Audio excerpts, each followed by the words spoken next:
When a new game flops, developers usually have two routes to go down: total abandonment or create a better experience and try to win the player base back. Deadzone Rogue is what happens if you slam your hands down on both options, and it's shocking that it's as good as it is. With 1.0 releasing just a few weeks ago and console release for Xbox and PlayStation on September 3rd, we come to the end of the first chapter of DZ Rogue's story. Unless you count all the crap that happened with Starsiege Deadzone, but I'm just gonna consider that a prologue to one of the most fun, challenging, detailed roguelite shooters in the last decade. Deadzone Rogue. You know, that's the one we're talking about. The short-lived train wreck of Starsiege Deadzone only lasted 9 months, from July 18th, 2023 to April 18th, 2024. I never played it personally, but I do gravitate more towards roguelites. I still like extraction shooters, obviously, with my 100+ Sulfur videos. I'm a very big fan of that genre as well. Not enough to check out Starsiege Deadzone. Honestly, the name is so weird, I probably thought it was a weird mobile game. But judging from the Steam page, it wasn't a bad experience for everyone. As a die-hard Battleborn truther, I know how it feels to be on the losing side of a polarizing game, and I give the Starsiege Deadzone Enjoyus my dearest sympathies. At the same time, I am glad your shitty little game died for a good cause, my enjoyment. Jokes aside, it does seem like there wasn't many that enjoy the game enough to be vocal about it, considering the subreddit's top post of all time is something in French, and Steam charts showed the population was around 10 people right before the servers went dark. How did it die? Well, it's difficult to say without first-hand experience, and with such a short shelf life, there's not too many credible sources to pull from. That leads us to Steam reviews, the #1 spot for people to keep a level head and speak rationally. From what I gathered, long periods of downtime due to server maintenance, long queue times for multiplayer, which explains the server maintenance, unwanted changes to the game, like removing progression systems which ruined the armor economy, and just wonky gameplay in general killed Starsiege Deadzone. We've seen plenty of nasty early release titles, especially in a free-to-play model, but this sounded ugly. Even with people enjoying the early stages enough to buy Founders Packs, which they may have never even got refunded for. I couldn't find any proof of refunds, but I did find a message from the developer that could help clear this up. Verbatim, it said, "We've also announced in the past that the full game of Deadzone Rogue will be available for free to all players who made any paid purchase in Starsiege Deadzone through Steam." Honestly, I would be pretty pissed too if the developers who couldn't handle support for a game for more than 9 months wanted to compensate me with a different game in a different genre,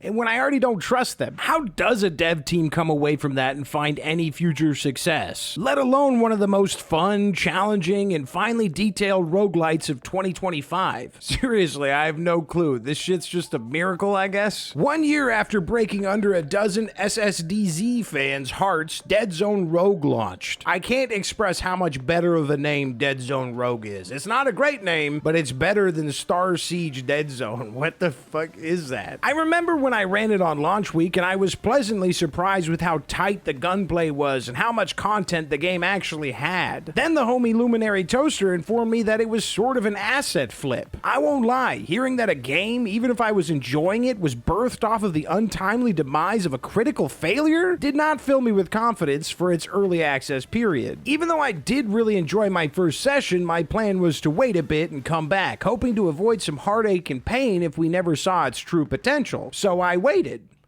about 12 hours before launching that shit up again the next morning. And I don't know, I'm just a sucker for good meta progression, as well as a glutton for punishment, because I managed to beat all of Zone 1 on Nightmare difficulty. That's the hard one, sweetheart. Before seeing that Zone 2 offered rewards to make all the zones a bit easier. That's about when I took my actual break from the game. That early access launch was only around 4 months ago, and just last month we got 1.0, which officially ushered us into full release status. And they didn't just coast through early access either. They introduced new guns, weapon skins, perks, and items, even new missions that felt like standalone modes like Gauntlet and Last Stand. I did come back for Last Stand, unaware that it had some insane balancing issues for the last couple of waves. It's a mission reminiscent of COD Zombies, which I love, but the gut punch of not being able to kill 1 or 2 near invincible enemies on the final reward wave was enough to get me to laugh it off and take yet another break break. But wait, there's more. The player base also receives save checkpoints, which is the best dad shit you can put in the game, and I utilize them all the time. They overhauled the multiplayer system with text chat and new UI, as well as starting it from your little hub area. Speaking of UI, the UI for the inventory got some major updates too, which I didn't even think was super necessary, but I love what they've done with it. It's one of those things where you didn't realize you needed it, and you didn't even realize it might have been a bit clunky before it existed, but you're so appreciative that they realized it. It's coming from a game tester. I should have been able to spot that, but I was just like, it's early access. You can get away with whatever you want in early access. To be fair, you can kind of get away with whatever you want in gaming in general. That's just kind of how gaming works now. You can do whatever you want.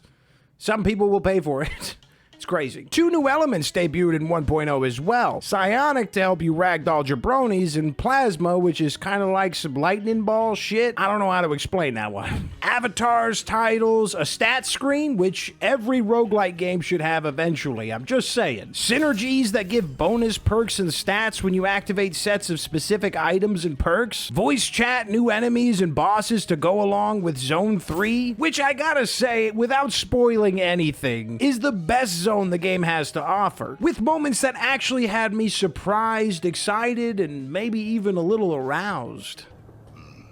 With all this good, we did get one bad, at least to some. And I am some. You see, we got 1.0, we got console gamers on board, and we even got fleshy tentacles. So naturally, the next thing we need is cosmetics, not just those silly earnable gun skins neither. No, we need a character skin with Fortnite pricing included. I don't mind supporting indie devs and free-to-play games, and sometimes even paid games if I really want to burn some money to look cuter while blasting robots. But this game is 25 smackers, just barely slid into 1.0, and the only available skin you have to pay for. I think if they wanted to do this, they should have considered giving the players earnable skins at the same time, or else it just feels a bit sleazy. But honestly, that garbage microtransaction is really the only complaint that I can think of, and it gets lost in the back of my mind when I'm blasting losers anyways. If you're new to Deadzone Rogue or looking for a reason to return, give Zone 3 a go, because I'm not being dramatic when I say it raised the bar for what's to come. And yeah, they already promised a free update for Zone 4, and if you finish Zone 3, you know how hyped that shit really gonna be. I wanted to take a step out of my comfort zone, as well as throw some love to a game that might have had a weird and awkward transition throughout early access, considering it was 2 games, kind of. I mean, it depends on how you look at it. The whole thing is very strange. But Deadzone Rogue itself has had a very warm reception, and most people agree it's worth the $25. At first, I wrote out an entire list of things I wanted to speak on, basically everything that had been added since I took my break, down to the finest detail, because like I said, Deadzone Rogue is all about the details. Try stepping into one of the sitting areas by the safety tunnels while out on a run.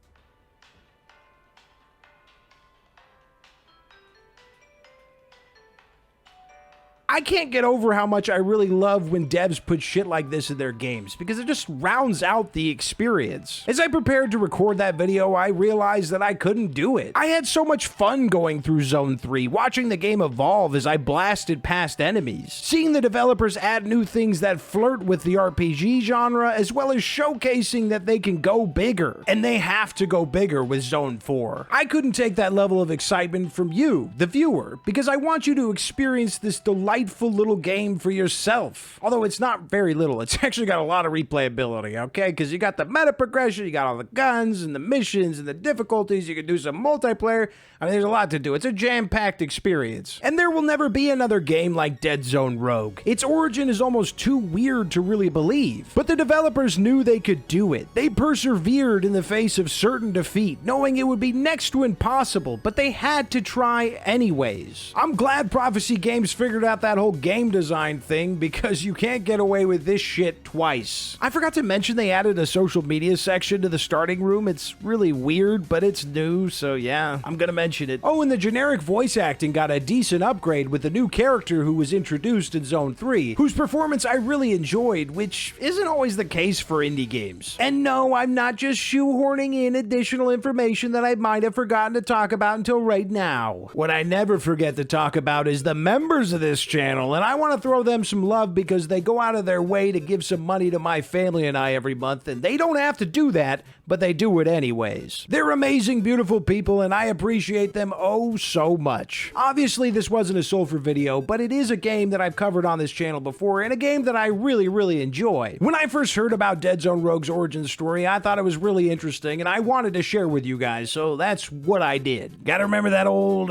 comfort zone. We gotta sneak past it, we gotta sneak around it, we gotta go through it. We can't just live in the comfort zone. That's why we gotta have fun and make a bunch of videos whenever we're feeling a bit inspired. We might even have to have some fun doing some co-op streams for Deadzone Rogue. If you guys are interested, just let me know over in the TMU Discord or in this channel. Probably the Discord, because that's like where we all talk community-wise. But whatever, if you guys want to do some co-op with me, we can stream it once or twice a week. I'm down. It should be really fun. And nobody has to be excluded with the console release. That's great. Normally, this is a part where I like start saying some weird stuff and ramble so that you guys can click on a related video.